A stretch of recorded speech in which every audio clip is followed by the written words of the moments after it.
নমস্কার। আপনারা দেখছেন চ্যানেল এবিসি। আমি বিজয় আর প্রত্যেক দিনকার মতো আপনাদের সামনে উপস্থিত হয়ে গেছি। আজ আমি আপনাদের সঙ্গে এখন আলোচনা করব আপনাদের জীবনে চলে আসা বিভিন্ন ধরনের যে সমস্যাগুলি, এই সমস্যাগুলি থেকে সমাধানের পথ খুঁজতে লবণের ব্যবহার আপনারা আপনাদের জীবনে করে এই সমস্যা থেকে এক সহজ সমাধানের পথ সহজেই খুঁজে পেতে পারেন। তাহলে কিভাবে করবেন এর প্রয়োগ, সেই সম্পর্কেই আজ আমি আপনাদের সাথে এখন আলোচনা করব। দেখুন, যদি দেখছেন আপনি আপনার মন সর্বদা হতাশ থাকছে, বিষণ্ণ থাকছে, কোনো কাজেই কোনো সাফল্য আসছে না, এমন ক্ষেত্রে যে কোনো শনিবার দিন থেকে এক চুটকি নুন আপনারা নিয়ে নিন। এই এক চুটকি লবণ আপনারা আপনাদের মাথার উপরে অ্যান্টি ক্লকওয়াইজ অর্থাৎ ঘড়ির কাঁটার উল্টো দিকে 8 বার ঘুরিয়ে আপনারা লবণটি রাস্তায় ফেলে দেবেন। যখন এই প্রক্রিয়া করবেন তখন যেন আপনাকে কেউ না দেখে সেটি অবশ্যই খেয়াল রাখবেন। এই প্রক্রিয়া লাগাতার বেশ কিছুদিন অবশ্যই করে যান। এতে মানসিক হতাশা, মানসিক বিষণ্ণতা যেগুলি দেখছিলেন সেগুলি ধীরে ধীরে কম হতে অবশ্যই দেখতে পাবেন। 2 নম্বর, দেখুন, যদি আপনার রাহুর দশা চলছে, রাহুর অন্তর্দশা চলছে, অথবা রাহুর অশুভ প্রভাব আপনার জন্মকুষ্ঠিতে রয়েছে, অথবা গোচরকালীন রাহু আপনাকে অশুভ প্রভাব দিচ্ছে, এমন ক্ষেত্রে আপনি কি করবেন? এমন ক্ষেত্রে আপনারা যদি দেখছেন কোনো কাজে সাফল্য আসছে না, সকল কাজেই একটা গোলযোগ সৃষ্টি হচ্ছে, এমন ক্ষেত্রে আপনি সামান্য রক সল্ট একটি কাচের পাত্রের মধ্যে রেখে টয়লেটে রেখে দিন। এতে ধীরে ধীরে রাহুর যে অশুভ প্রভাব আপনার জীবনে পড়ছিল সেগুলি ধীরে ধীরে দূর হবে এবং আপনার সকল কাজে যে গোলযোগ সৃষ্টি হচ্ছিল সেগুলো কিন্তু ধীরে ধীরে দূর হতে দেখতে পাবেন। এই লবণটি প্রতি মাসে চেঞ্জ করবেন এবং নতুন লবণ সেখানে অ্যাড করবেন। এতে সুফল অবশ্য মিলবে।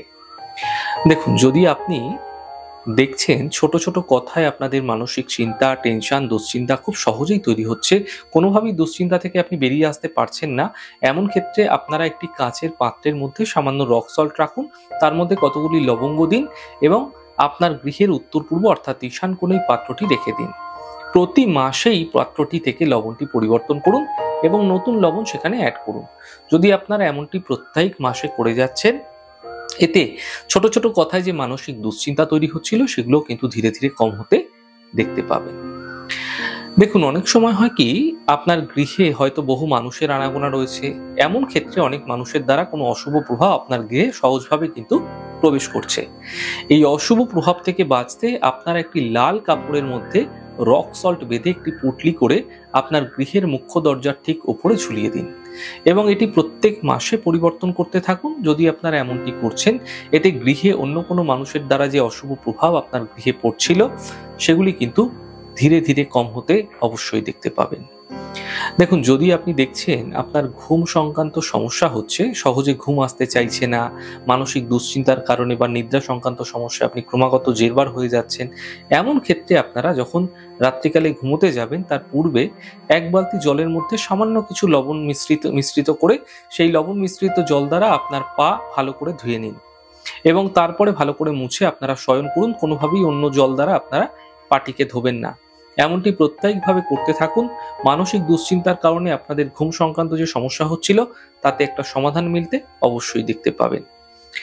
দেখুন, গৃহের মধ্যে খুব স্বাভাবিকভাবেই আপনার একটি নেতিবাচক বা নেগেটিভ এনার্জি প্রভাব, অশুভ শক্তির প্রভাব সর্বদা দেখতে পাচ্ছেন, যার মাধ্যম দিয়ে আপনার সকল কাজে একটা কিছু না কিছু সমস্যা, কিছু না কিছু ঝঞ্ঝাট তৈরি হচ্ছে। এমন ক্ষেত্রে আপনারা যখন ঘর মুছবেন তখন ঘর মোছার জলের বালতির মধ্যে সামান্য সন্দক লবণ ফেলে ঘর মুছুন। তবে মাথায় রাখবেন, ভুল করেও বৃহস্পতিবার এবং একাদশী তিথিযুক্ত দিনে কখনোই কিন্তু আপনারা সন্দক লবণ দ্বারা ঘর মুছবেন না।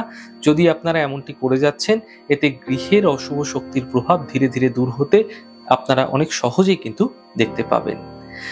দেখুন, যদি আপনার গৃহে একদিক থেকে অর্থ আসছে এবং আরেক দিক থেকে অর্থ জলের মতো বেরিয়ে যাচ্ছে, কোনোভাবেই অর্থ সঞ্চয় হচ্ছে না, এমন ক্ষেত্রে আপনারা একটি ছোট্ট কাঁচের গ্লাসের মধ্যে জলপূর্ণ করে তার মধ্যে আপনারা সন্দক লবণ আপনারা মিশ্রিত করে সেই গ্লাসটিকে আপনার গৃহের দক্ষিণ পশ্চিম অর্থাৎ নৈঋত কোণে রেখে দিন। জল যখন ধীরে ধীরে আবার কম হয়ে আসবে, শুকিয়ে যাবে, তখন আবার নতুন জল ভরে লবণ মিশ্রিত করে সেখানে রেখে দিন। এইভাবে ক্রমাগত রাখতে থাকুন। এতে ধীরে ধীরে অর্থ যেভাবে জলের মতো অপব্যয় হয়ে যাচ্ছিল, অপচয় হয়ে যাচ্ছিল, কোনোভাবেই সঞ্চয় হতে চাইছিল না, এমনটি কিন্তু আপনারা ধীরে ধীরে দেখতে পাবেন।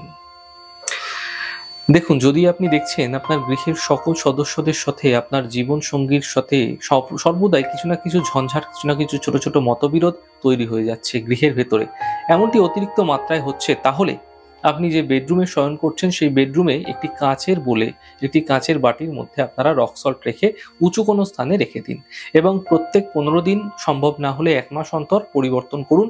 এতে ছোট ছোট বিষয় সকল সদস্যদের সাথে, জীবনসঙ্গীর সাথে যে একটা মতবিরোধ, মানসিক দ্বন্দ্ব তৈরি হচ্ছিল, সেগুলো কিন্তু ধীরে ধীরে কম হতে অবশ্যই দেখতে পাবেন।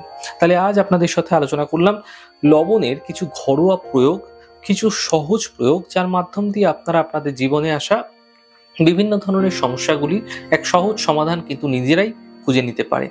তাহলে এই ছোট্ট প্রয়োগগুলো আপনারা আপনাদের জীবনে অবশ্যই করুন। আমাদের এই ছোট ছোট প্রোগ্রামগুলি যদি আপনাদের ভালো লাগছে, তাহলে আপনারা কিন্তু লাইক করতে, কমেন্ট করতে, সাবস্ক্রাইব এবং শেয়ার করতে বন্ধুদের সাথে ভুলবেন না।